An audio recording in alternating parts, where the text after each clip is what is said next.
Welcome back this week to the Cobra Sports Network. I'm Major LaRue, and I'm here with Bo Neal for this special homecoming weekly recap. Yeah, Major, let's start with cross country. This week and this past week, the cross country team has been preparing for the regional meet. For your varsity girls cross country, we have Kate Simons, Elise Bullock, Carly Burrow, Addison Hunt, Shelby Pletcher, and Kaylee Carl advancing to regionals, and Abigail Phillips as their alternate. For your varsity boys cross-country team, you have Tanner Whites, Brody Miori, Connor Keene, Isaiah Reyes, Mason Hunt, and Cristobal Gonzalez advancing to the regional meet, and Levi Finley as your alternate. Yeah, it looks like it's they're getting ready for a special week. Regionals, that's a big step on. Hopefully they keep on advancing and keep moving forward in their season. But now let's get started with volleyball.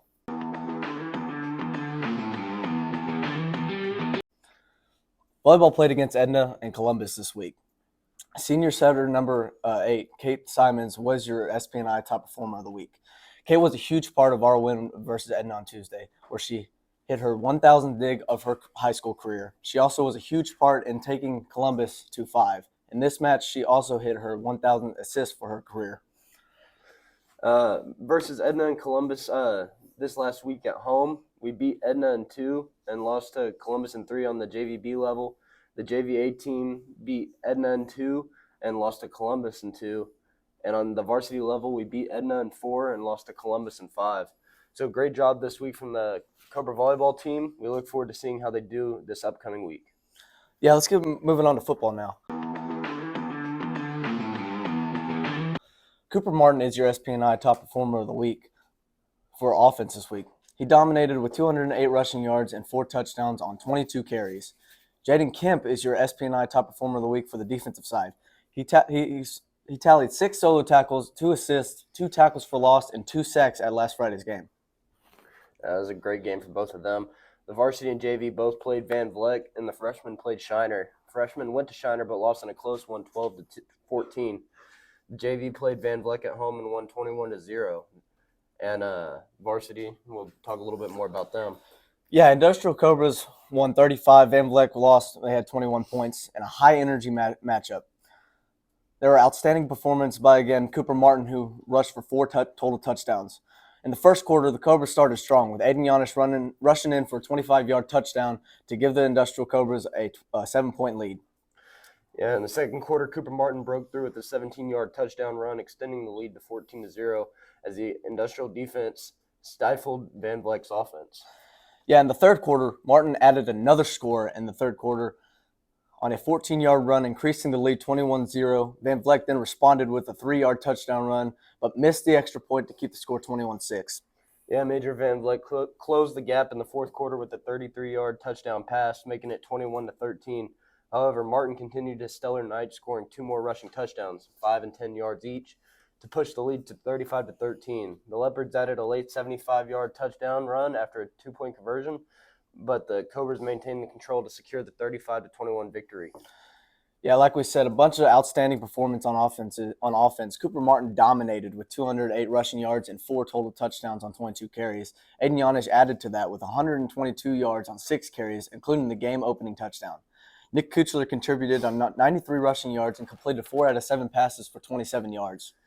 Yeah, Major. The Industrial Cobras tallied 440 yards of total offense, and Van Vleck at 345.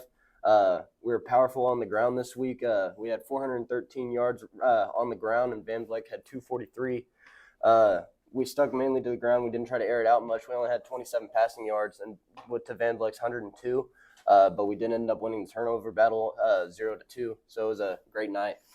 Yeah, if you're watching the game on the Cobra Sports Network last week, the keys of the week were very simple. What the first one we talked about is score more, and that's exactly what the Cobras did. And now let's get on to the defensive side, which was stop them, and that's exactly what the defense did. Top tacklers for your defense was Zach Villarreal with 6 solo tackles, 6 assists, and 1 forced fumble. Brady Cope also had 6 solo tackles and 6 assists. Tackle for loss, Caleb Matula had 2, Jaden Kemp had 2, and sacks, the lone 2 sacks were with Jaden Kemp. Forced fumbles, also Bryce Warren and Cooper Martin. So a lot of turnovers. If you win the turnover battle, you have a high chance to win the game. Definitely. That was a great week for Cobra football. Now let's look at what we have going on this week. This week, cross country will be running regionals at A&M Corpus on Tuesday, October 22nd. Girls will run at 9:15, and boys will run at 9:45. The volleyball was at Palacios on Tuesday. All teams won in straight sets, and we'll have more info next week. They play at home on Friday versus Rice, and it will be alumni night. The JV football plays in Rice on Thursday at 7, and varsity football plays at home versus Rice at 7:30, and it's our homecoming game. So make sure everyone comes out and watches. Yeah, and if you can't come out and watch, we'll have all the football games on this Cobra Sports Network, and we'll also have the volleyball games on the Cobra Sports Network. So if you can't come, always remember to show out on the Cobra Sports Network. Now that we're all caught up, now let's get started with our interviews.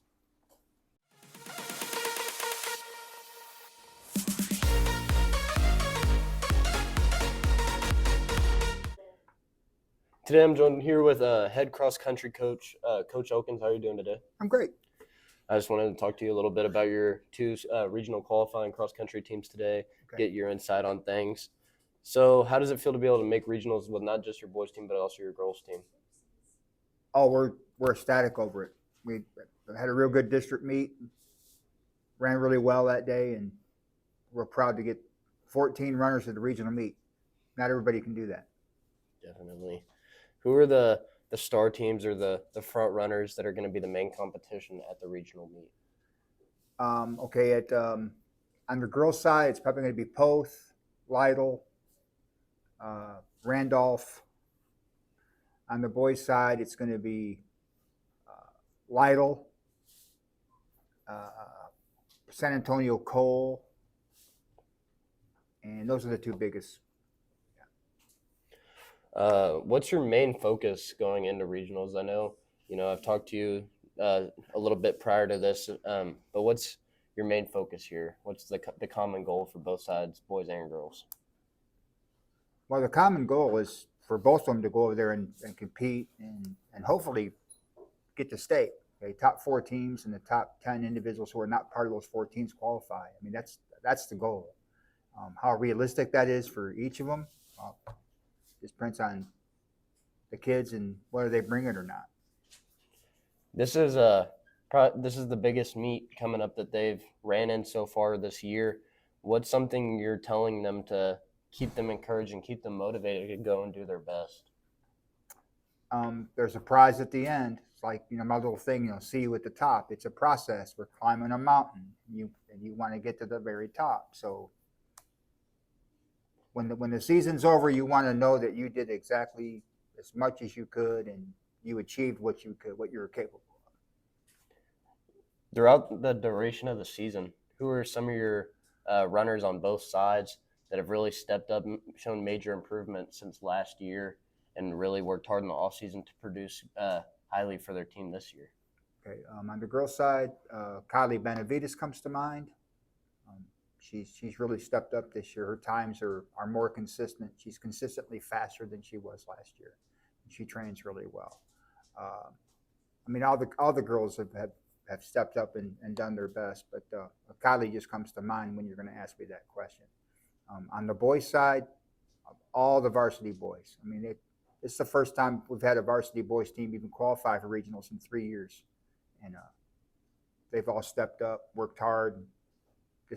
They've been trying to do this. We've been in a tough district on that side, and they busted through this year. So it's a great accomplishment. Well, thank you for joining us today, Coach Elkins. That's all I have for you. We can't wait to watch your teams run and hopefully make it to state this year. All right. Appreciate it, Bo. Thank you. That is all we have for this week's edition of the Cobra Sports Network weekly update on the best network anywhere. Thank you for watching. We'll be back next week. And as always, it's a great day to be a Cobra.